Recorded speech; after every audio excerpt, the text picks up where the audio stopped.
Bonjour Yanis et peut-être d'autres, et j'espère que vous allez bien. Dimanche, et moi je suis dans le marathon de la préparation des examens. Et là, on va faire chimie, hein. J'ai ma tasse de café avec moi comme d'habitude.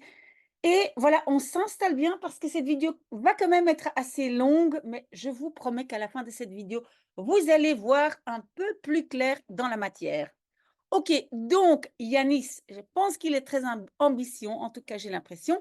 Il m'a envoyé plein d'exercices et on va les faire ensemble. Yanis est en troisième secondaire, donc si vous l'êtes aussi, cette vidéo peut vous intéresser.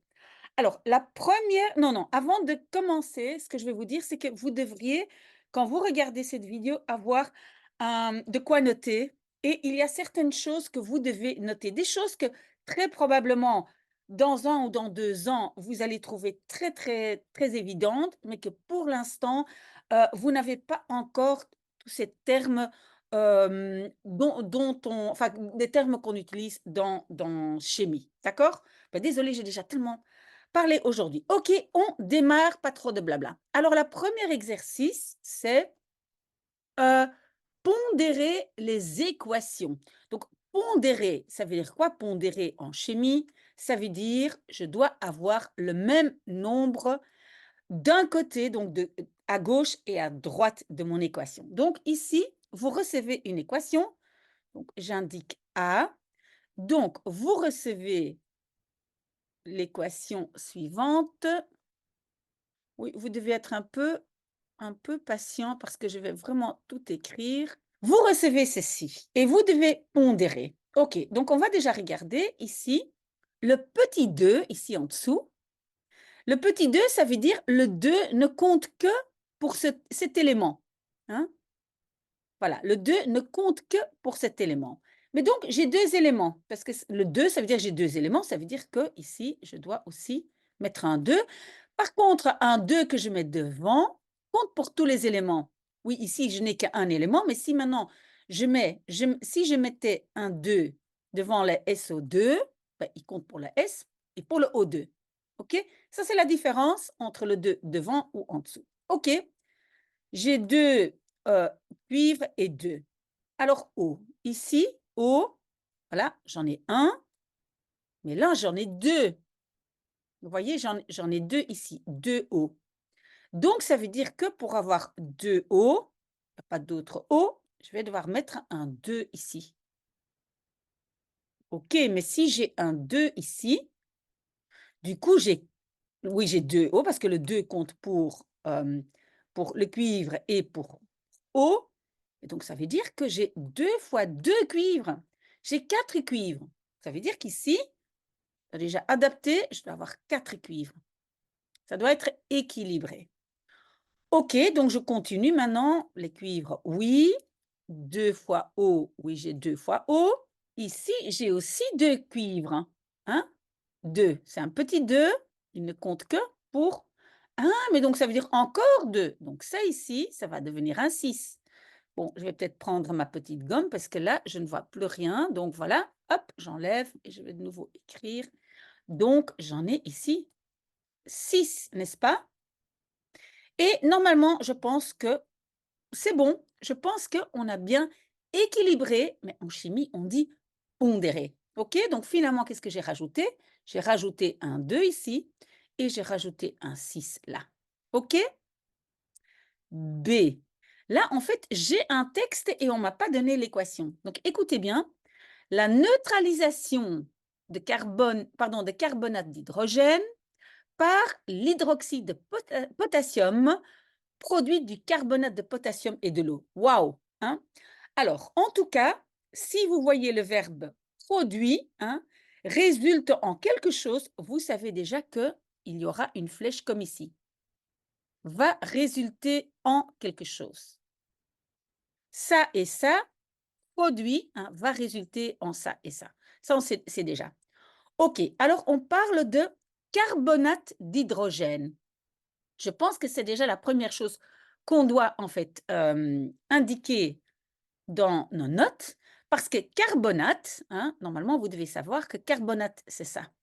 Et normalement, vous savez aussi que c'est de moins. Donc, ça veut dire que vous allez devoir mettre 2H. OK. Pour l'instant, ce que vous pouvez faire, hein, j'enlève ici, voilà. Ce que vous pouvez faire pour l'instant, c'est simplement donc noter, heu, carbonate d'hydrogène, parce que H, hein, H, hydrogène, hein, hydro, hein, OK? Donc pour l'instant, vous indiquez H2CO3, c'est, carbonate d'hydrogène. Ça fait partie de votre ce qu'on appelle nomenclature. Les noms, vous devez pouvoir les traduire en symboles chimiques. OK, donc on a ça et qu'est-ce qu'on rajoute? On rajoute de l'hydroxyde de potassium. L'hydroxyde de potassium, hydroxyde, ça aussi, vous allez savoir, mais peut-être pas encore, que ça c'est hydroxyde. Ça, c'est hydroxyde et normalement, c'est moins, un moins. OK, mais pour l'instant, je ne sais pas, peut-être vous ne savez pas que, potassium hydroxyde de potassium, donc ça prend un K parce que c'est K plus et un moins. OK, pour l'instant, je vous conseille peut-être de simplement mettre dans votre liste à prendre par cœur, hydroxyde de potassium. Mais donc hydroxyde, c'est toujours le OH. OK, et ça va me donner quoi? Ça produit du carbonate de potassium. J'avais dit carbonate, c'est le CO3. Et donc, le potassium, c'est lié à ça. Voilà, voilà. Donc, normalement, vous pouvez aussi mettre dans votre liste ça ici, c'est carbonate de potassium. Ça, c'était hydroxyde de potassium, carbonate de potassium. OK. Oui, pourquoi j'ai mis un petit 2? Parce que je sais que le CO3, c'est 2 moins. Donc 2 moins va avec 2 plus. Si pour l'instant tu ne comprends pas ça, c'est pas grave. Pour l'instant, voilà, on essaye simplement de pondérer. On ne peut pas tout apprendre en une fois. Et quoi d'autre? Donc, produit du carbonate de potassium et de l'eau. Et l'eau, oui, ça, on sait, c'est H2O. Si on ne le sait pas, on le note aussi. OK, très bien. Et maintenant, nous devons pondérer. Donc, ici, j'ai 2 H. OK, ça, c'est 2 H. J'ai encore un H ici. OK, et de l'autre côté, j'en ai 2. Donc là, j'en ai 3 et là, j'en ai 2. Je ne peux mettre rien d'autre, enfin, le premier chiffre que je peux mettre, c'est 2. OK? Donc maintenant, ici, à droite, j'en ai 4. À gauche, j'en ai 3. Donc qu'est-ce que je vais faire? Je vais mettre un 2 ici. Tu vois, comme ça, j'ai 2 H. OK, donc les H, c'est déjà bon. Alors les C, ici, j'ai un C. Est-ce que j'ai d'autres C ici? Non, et de l'autre côté, j'ai un C. OK, les C, ça va. Ici, les O, j'en ai 3 ici. J'en ai un là, ça fait 4. Ici, j'ai 3 et 4, donc les O, ça va aussi. OK, alors les K, j'ai 2 K ici et j'ai 2 K ici. Et je pense que c'est bon. Donc finalement, qu'est-ce que j'ai fait? J'ai rajouté un 2 ici et j'ai rajouté un 2 ici. Voilà. Si vous trouvez des fautes, vous pouvez toujours me le signaler, mais normalement, c'est bien pondéré, hein, équilibré. OK, c'est l'exercice C. Oui, là, on va simplement, je pense, nous donner l'équation. OK, très bien. Ici, j'ai 2 H, mais ici, j'ai 3 H. Le nombre le plus petit à mettre ici devant, c'est 2. Mais quand je mets ici un 2, j'en ai 4 et le minimum à mettre là, c'est 2. Donc, qu'est-ce que je vais faire? Je vais mettre un 2 ici et je vais mettre un 3 ici. OK, comme ça, j'en ai 6 et 2 fois 3, j'en ai 6. OK, les H sont pondérés. Si vous ne comprenez pas, vous me posez des questions. Alors, les N, oui, ici, j'ai 2 N, mais là aussi, j'ai 2 N parce que le 2 compte pour les N et les H. OK, donc j'ai pondéré et donc qu'est-ce que j'ai? Je vais quand même, voilà, effacer ça, écrire ça un peu plus proprement. Donc, j'ai ajouté un 3 ici et j'ai ajouté un 2 ici. D'accord? Alors D aussi, on m'a simplement donné Donc, GH2S. OK, très bien. Donc ici, j'ai 2 H. Mais donc le petit 2 en dessous compte pour l'élément qu'il indique. Et vous voyez ici les parenthèses. Donc le 2 compte pour le O et la H. OK? Donc j'ai 2 O ici et j'ai 2 H. Mais pas 2 C. Pas 2 Ca, pardon. OK, calcium. Donc j'ai 2 H. Ici, j'ai 2 H. Et de ce côté-ci, je n'ai que 2 H. Donc pour en avoir 4 comme de l'autre côté, je mets un 2 devant. Donc maintenant, j'ai 2 fois 2, c'est 4. Ici, j'en ai 2 et 2, donc ça fait 4. Donc les H sont pondérés. OK? Alors, quoi d'autre? S. J'ai un S. OK. Et j'ai un S. OK. J'ai un Ca. Et j'ai un Ca. OK. Alors, les O. Ici, combien de O? Ben, le O, le petit 2 ici en dessous compte aussi pour le O. Donc, j'ai 2 O et ici, j'ai 2 O. OK, alors l'exercice E, là, c'est à nouveau un texte, donc c'est plus difficile. Donc, le chlorure de fer 3 est produit par et donc est produit par, donc les éléments produits par vont être devant, hein. Et donc à la fin ici, je vais avoir chlorure de fer 3. OK? Produit par la réaction entre le fer, hein, donc j'ai du fer, plus du dichlore. Dichlore. Donc fer, vous devez savoir que c'est Fe. Dichlore, ben, le di indique le tout petit, hein, donc chlore Cl, c'est le petit 2 là. Ça, c'est le di. Dichlore, hein, 2 chlore. OK? Et donc, ça donne le chlorure de fer. Donc, ça va, et je vais vite effacer ça ici. Voilà, j'avais mis une ligne là. OK. Donc, chlorure de fer, ça c'est chlorure de fer. Voilà. Donc, chlorure de fer, on peut aussi noter dans notre carnet, d'accord? Et donc, on va équilibrer.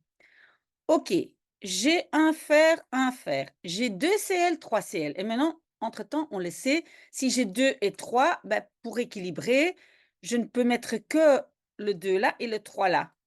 Donc, ça fait 6 et 6, hein. J'ai 2 chlore et j'ai 2 fois 3 chlore. OK, mais maintenant, ici, j'ai 2 fer, donc je dois aussi mettre un 2 ici. Vous voyez, donc, qu'est-ce que j'ai rajouté? Un 2 là, un 3 là et un 2 là. D'accord? Et donc, les termes que vous ne connaissez pas, vous les notez quelque part. Je vais effacer mon petit tableau et je reviens. Voilà l'exercice F. Donc, l'oxydation du fer par le dioxygène de l'air produit de la rouille, autre nom de l'oxyde de fer. Donc, produit, hein, va produire quelque chose, ça se trouve là. Et donc, ça va produire de la rouille, hein, on appelle ça rouille. Mais donc, un autre mot pour rouille, c'est l'oxyde de fer 3. Et ici, c'est l'oxyde de fer 3. Ça, c'est pour beaucoup plus tard. Il y a 2 et il y a 3, mais ça, c'est pas important maintenant. Donc, en fait, la rouille, voilà, on écrit ça comme ça.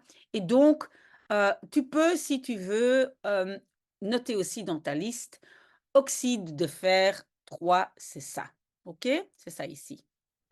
OK, et alors, donc, qu'est-ce qu'on a de l'autre côté? On a dit donc l'oxydation. Oxydation, ça aussi, tu vas savoir plus tard, ou tu peux déjà le noter. Oxydation, ça veut toujours dire, je rajoute O2. Ça va? L'élément O2. Et donc, j'ai quoi? Ben, j'ai du fer. Voilà. Et je relis maintenant pour être sûr. Donc, l'oxydation, ça, du fer par le dioxygène de l'air, hein, tu vois, di, hein, le 2 c'est dioxygène de l'air, produit, ça c'est ma flèche, de la rouille, autre nom de l'oxyde de fer 3. Ça c'est l'oxyde de fer 3. OK, et maintenant nous devons pondérer. Ici, j'ai 2 fers, donc je dois déjà mettre un 2 ici. Les O, bah, j'ai à nouveau le même problème. Donc ici, j'ai 3 O et ici, j'ai 2 O. Donc je sais déjà, je vais devoir mettre un 3 là et un 2 là. Mais je ne peux pas mettre un 2 juste seulement devant le O. Donc je dois le mettre devant. Donc si je le mets devant, bah, j'ai aussi 2 fois 2. Oula, pardon, j'ai oublié un E. 2 fois 2 fers. Donc le fer va devenir 4. Ça va? Donc c'est plus tellement, plus tellement propre, donc je vais quand même encore une fois réécrire. Voilà, plus 3 fois O2 me donne 2 fois, voilà, faire 2O3. Voilà, ça c'est la solution. Même si j'ai encore de la place, j'efface mon petit tableau parce que, voilà, je vais vraiment avoir de la place. C'est un exercice qui est un peu compliqué. OK, deuxième exercice. Quel volume d'hélium a exactement la même masse qu'une demi-mole de calcium? OK, on parle de hélium et on regarde bien sur notre tableau. Hélium, c'est pas H, c'est He. C'est tout à fait à droite, hein, le premier élément à droite, la dernière colonne. Et en fait, hélium est un gaz. Peut-être vous le savez, hein. C'est un gaz. Donc là, on doit faire très attention. Mais d'abord, on a de l'hélium et puis on a aussi une demi-mole de calcium. Calcium, c'est Ca. OK. D'abord, une demi-mole de calcium, c'est combien de grammes? Et bien là, et ça c'est une chose qu'on doit vraiment très très bien comprendre, on prend notre tableau de Mendeleïev, on regarde et je vais essayer de vous montrer calcium dans les verres là. Attendez, hein. Vous voyez le calcium et vous voyez un tout petit chiffre à droite au-dessus de calcium. Il y a marqué 40 et les 40, c'est calcium à 40 grammes dans une mole. Donc, une mole de calcium est égale à 40 grammes. J'arrondis un tout petit peu. Et vous trouvez les 40 dans la petite case de calcium à droite au-dessus. OK. Alors, une mole est 40, une demi-mole, alors c'est 20 grammes. OK? Donc, ça veut dire que nous devons aussi avoir 20 grammes de hélium. Alors, on va d'abord regarder hélium, hein. On regarde qu'est-ce qui est marqué dans la petite case. Moi, je vois 4. Je vais essayer de vous montrer au-dessus. Je ne sais pas si vous voyez là. Hélium, voilà. Et donc, c'est 4 grammes. Donc, une mole, et donc les grammes sur le tableau, c'est par mole. Donc, une mole de hélium est égale à 4 grammes. OK? Donc, combien de moles de hélium je dois prendre pour avoir les 20 grammes, donc demi-mole de calcium? Combien? Ben, 5 moles. Hein? Donc, 5 moles de hélium est égal à 20 grammes. OK. Donc, je relis maintenant la question pour que tout le monde comprenne bien. Quel volume d'hélium a exactement la même masse? Ça ici, c'est masse, c'est masse qu'une demi-mole de calcium. Maintenant, on a déjà donc les mêmes masses. Ça, c'est la même masse que ça. Mais on demande quel volume. Et là, c'est une chose qu'on doit vraiment, vraiment savoir et noter 10 000 fois dans notre carnet, c'est que, je le mets ici, donc le volume gaz, c'est quoi? C'est 22,4 litres par mole. OK? Ça, on doit savoir. Donc, on a autant de litres par mole. Et si on a 5 moles, ben, c'est ça fois 5. Donc, 5 moles multiplié par 22,4 litres. Bon, ici, voilà, litres par mole, on va dire. Hein. Oui, normalement, on écrit MOL, hein, d'accord? J'aurais dû le faire, mais bon. OK, et donc c'est égal à 112 litres. Donc 112 litres d'hélium, ça c'est le volume, hein, le volume qui a exactement la même masse qu'une demi-mole de calcium. OK? Donc, je répète, masse, on trouve en haut à droite sur le tableau de Mendeleïev, dans chaque case, par élément. OK?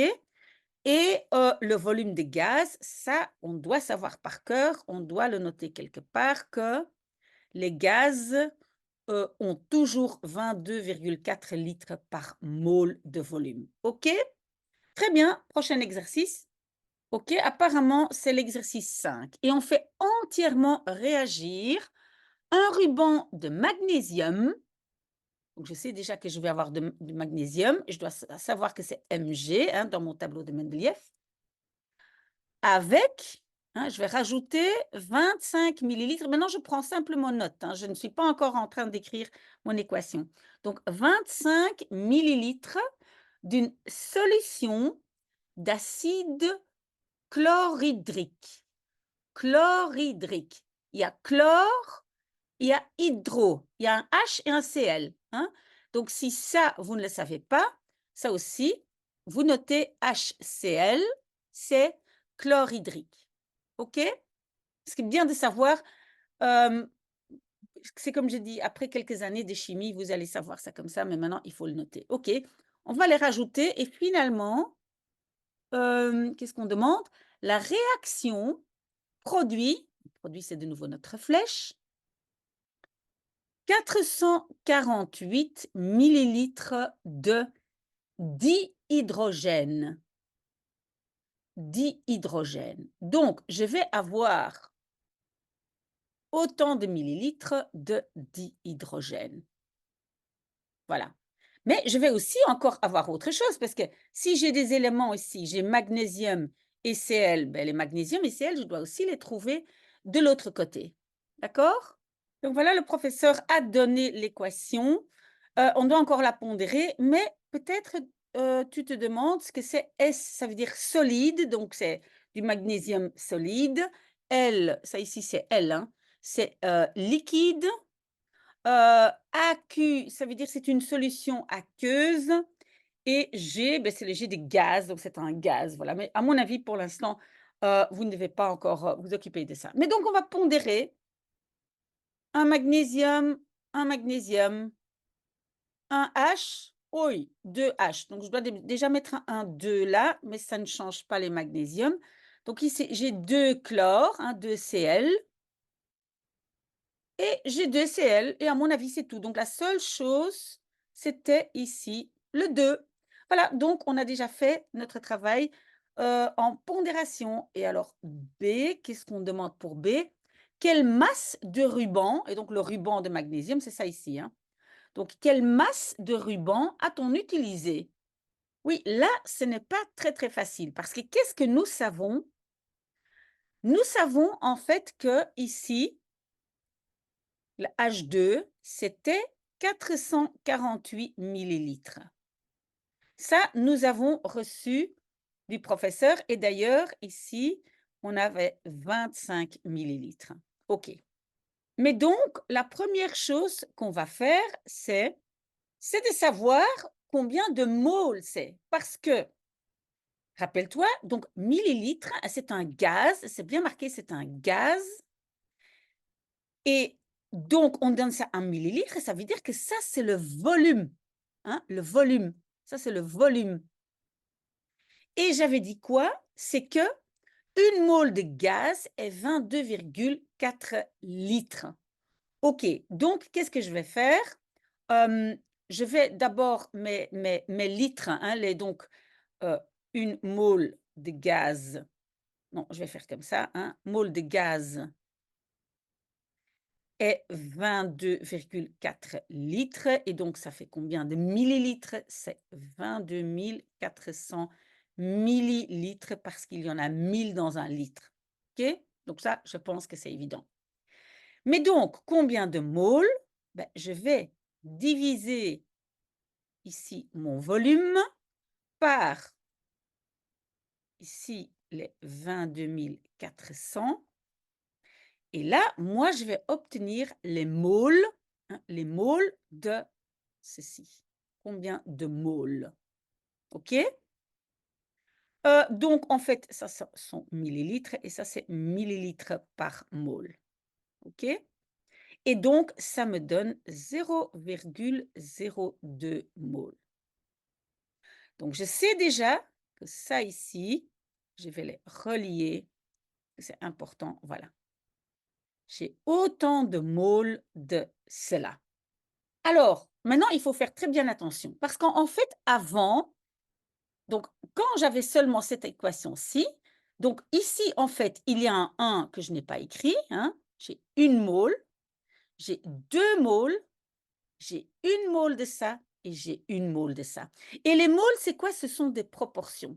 Donc, quand je prends une proportion de magnésium, je dois prendre 2 proportions de HCl et ça me donne une proportion de ceci et une proportion de ceci. Ce sont des proportions. Alors, si j'ai 0,02 mol de ceci, ben, ça va me donner autant de moles ici. Parce que la proportion, c'était 1 et 1. Donc maintenant, la proportion, c'est 0,02, 0,02 mol de magnésium. OK? Et donc, je vais devoir calculer la masse. Et la masse, c'est quoi? La masse, ce sont les grammes, et les grammes se trouvent où? Tadam! Ici, dans le coin à droite. Donc, moi maintenant, je vais d'abord regarder magnésium, combien de grammes par mole? Et je regarde magnésium, magnésium, il se trouve dans la deuxième colonne, deuxième élément, et je vois que c'est 24,3 grammes par mole. Donc, quand je regarde magnésium, donc magnésium a, qu'est-ce que je viens de dire là? 24,30 grammes par mole. Ça, c'est la masse. Masse molaire. Masse molaire, ça veut dire masse par mole. OK? Magnésium a ça par mole, pour une mole. Et donc maintenant, si je sais que c'est ça pour une mole, je vais pouvoir calculer combien de grammes j'ai pour 0,02 mol. Vous pouvez le faire comme vous voulez, mais moi j'aime bien de faire ça en proportion. Si je dois aller d'une mole vers 0,02 mol, qu'est-ce que j'ai fait de là à là? Ben, j'ai divisé par 50. Donc maintenant, une mole, c'est 24,30 grammes. Eh bien, pour aller de là à là, comme ici, je dois aussi diviser par 50. Ça, c'est à vous de voir comment vous calculez les proportions. Donc, je vais diviser 24,30 par 50 et j'ai déjà fait le calcul. J'ai obtenu 0,48 grammes de magnésium. Et je pense que c'est la réponse car on demandait quelle masse de ruban de magnésium a-t-on utilisé? OK. Est-ce que j'y suis? Non, j'ai aussi encore C, je pense. Je vais effacer mon petit tableau. Donc, c'est encore toujours exercice 5, mais là, c'est C. Quelle était la concentration molaire de l'acide utilisé? Donc, concentration molaire, je vais quand même l'écrire un instant. Molaire, ça veut dire par mole, hein, molaire, c'est par mole de l'acide utilisé. Oui, bon, là, on n'a plus notre équation, mais l'acide, et ça, vous devez savoir, à mon avis, vous devez peut-être étudier une liste d'acides et de bases, et si vous n'avez pas les listes, vous pouvez me les demander, mais je pense que le professeur a donné une liste, et donc un acide très, très, très connu, c'est HCl. Et il y avait un 2 devant dans l'équation. Vous pouvez retourner à vos notes, hein, 2HCl. OK. Ça veut dire quoi? Ça veut dire que j'ai 2 moles de HCl. Ça veut dire ça. OK? Et quelle est la concentration molaire? Donc la concentration, de moles par litre, c'est ça que ça veut dire. Et donc ici aussi, une formule, que je dois connaître, je vais la mettre ici, la formule, et donc vous la rajoutez. C et donc c'est la concentration. Comment je calcule la concentration? C'est N et entre parenthèses, c'est le nombre de moles divisé par V. Et V, c'est quoi? Volume en litres. Écrivez ça comme moi et entre parenthèses ce que c'est parce que sinon vous n'allez plus savoir, hein, vous allez étudier la formule, C est égal à N divisé par V et à la fin, vous n'allez plus savoir ce que c'est N, V ou C. OK? Donc cette formule, vous la rajoutez et vraiment pas oublier, concentration. OK, donc j'avais, 1 mole, enfin la proportion de 1 mole à 2 moles, c'était donc 1 mole était, bah, vous l'avez noté, vous regardez l'autre écran, c'était 0,02 mole. Je vais non, non, vous savez ce que je vais faire? Je vais réécrire, comme ça vous n'allez rien comprendre. Donc je vais réécrire l'équation. Donc l'équation, c'était là on était d'accord, ça on a reçu, OK? On avait pondéré avec le 2. Donc, j'avais déjà dit qu'ici, on avait quoi? On avait 0,02 mol. OK? Et donc, le 1, 2, 1, 1, ce sont des proportions. Donc, j'ai 1 comme ça. Alors, ici, j'ai 0,04 mol. Ici, comme il y a un 1 devant qui n'est pas écrit, j'ai 0,02 et ici, j'ai 0,02. Vous devez toujours savoir que donc les nombres devant ici, quand vous pondérez, ce sont des proportions. Donc ces proportions ici, je dois évidemment les respecter. OK? Donc, HL, donc je vais avoir 0,04 HCl, mole, hein, encore une fois, mole de HCl. Et donc maintenant, je peux appliquer ma fameuse formule ici de concentration. Dans la concentration est égale à, qu'est-ce que j'avais dit? Le nombre de moles, 0,04 moles, je vais l'écrire, divisé par le volume. Et le volume, c'était quoi? Vous pouvez retourner et regarder. C'était, je pense, 25 millilitres. Mais attention, je dois noter le volume en litres. En litres. Et donc, 25 millilitres, attention, c'est 0,025 litres. OK? Donc, si je fais le calcul, la concentration est de 1,6 mol par litre. OK? Donc ça, c'est ma réponse. J'espère que ça va. Je pense que j'ai encore un dernier exercice, l'exercice 6, qui est aussi un peu compliqué, mais après, on a fini. À tout de suite, j'efface mon petit tableau. OK, alors, les bougies produisent de la lumière grâce à la combustion de paraffine. L'équation pondérée est, donc je vais la noter ici. Voilà, donc ça, c'est mon équation. Donc, en fait, je peux dire que ça, c'est ma bougie. Hein. Ça, c'est la bougie dans l'équation. O2, vous allez comprendre plus tard que quand on dit brûler, combustible, etc., le O2, hein, voilà. Donc, ça, c'est ce qui fait brûler. Hein, brûler. Et alors, CO2, ça vous savez ce que c'est, du CO2, c'est un gaz, et H2O, c'est de l'eau, mais ici, c'est aussi en forme de gaz. OK, et alors, qu'est-ce qu'on demande maintenant à on demande la combustion a produit 8,96 litres de dioxyde de carbone. Dioxyde de carbone, c'est ça. Donc, si vous ne savez pas, vous notez aussi dans votre liste CO2, dioxyde de carbone. Je pense que vous le savez. Et donc, il y a 8,96 litres de dioxyde de carbone.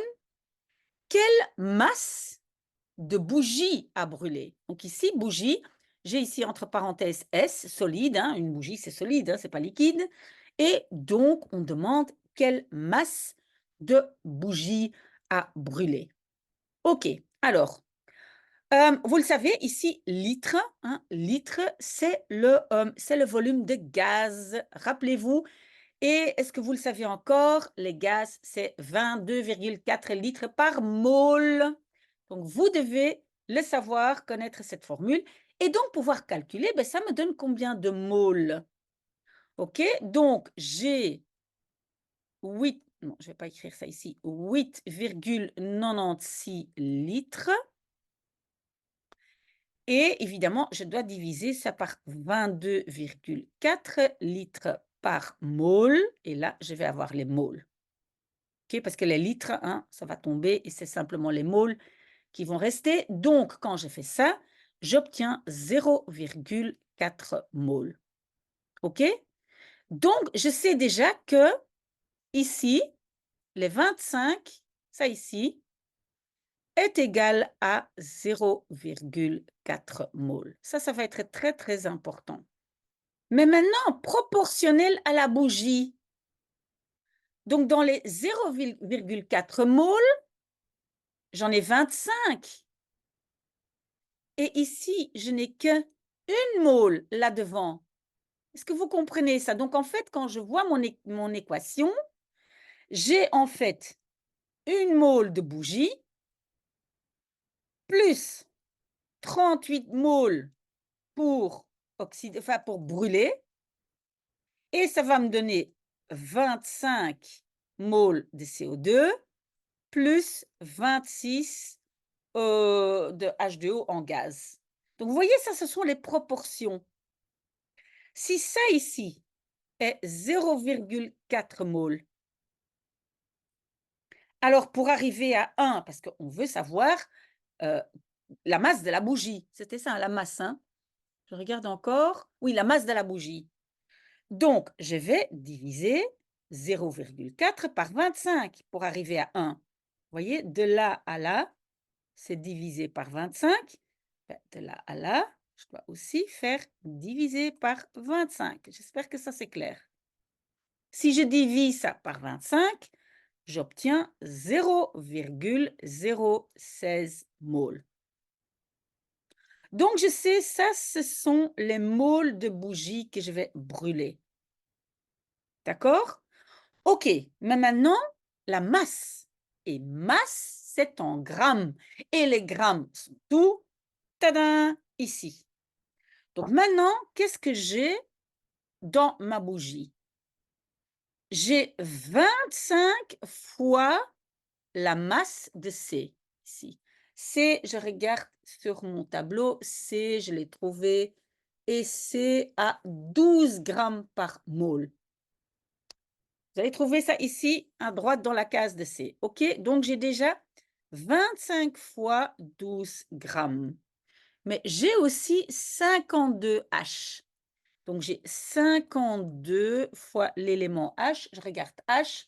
H, c'est 1. Voilà. OK. 25 fois 12, je pense que c'est 300.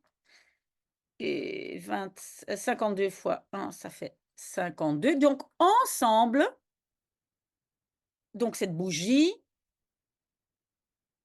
on va dire pèse, ou a une masse, on ne peut pas dire peser, c'est une masse de 52 grammes par mole. OK? 350 grammes par mole. Alors, pour une mole, mais moi, je n'ai que ça comme mole. D'accord? Ça. Donc, qu'est-ce que je vais faire? 352 grammes par mole, pardon, multiplié par 0,016 mol. Voilà, et donc je vais avoir ça fois ça, et je vais avoir les grammes. J'ai fait le calcul, c'est 5,6 grammes. Voilà. Ça, c'est ma réponse. Est-ce que j'ai encore autre chose? Ben, je ne pense pas. Ou est-ce que j'ai oublié quelque chose? Ben, je ne suis pas sûre, je ne trouve plus mes papiers, mais à mon avis, il y avait encore la question de quel était le volume de dioxygène. Et ça, ici, c'est dioxygène, hein? Dioxygène. Ben, encore, on travaille avec nos proportions. On avait dit que ça ici, c'était 0,4 mol. Et on avait dit que la bougie, si je me rappelle bien, était alors 0,016 mol. Parce qu'ici, il y a un 1 devant. Donc, le 0,016, on va le multiplier par 38 pour aussi avoir la bonne proportion. Je pense que c'est 0,06. Voilà.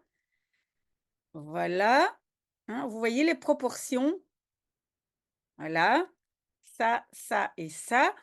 Et maintenant, donc, si vous avez 0,6 mol et vous savez que c'est un gaz, il y a 22,4 litres par mol, ben vous pouvez faire le calcul. 1 mol, 22,4, 0,6 mol. Faites le calcul. Alors, c'est quoi l'astuce? C'est, on doit bien étudier, je pense qu'on a utilisé 2 formules. Ça, on doit étudier. Et alors aussi, ce qu'on appelle le nomenclature, ça veut dire que tous les noms, hein, donc, parce que sinon, on ne sait même pas comment c'est. Donc, vraiment, CO2, comment on le dit, en langage chimique, etc. Et alors, le truc, c'est faire des exercices, des exercices, des exercices. Et vous pouvez m'envoyer des exercices. Si c'est difficile, comme ça, je peux essayer de le faire avec vous. D'accord? Ben, bonne chance et j'espère que ça va aller. À très, très bientôt.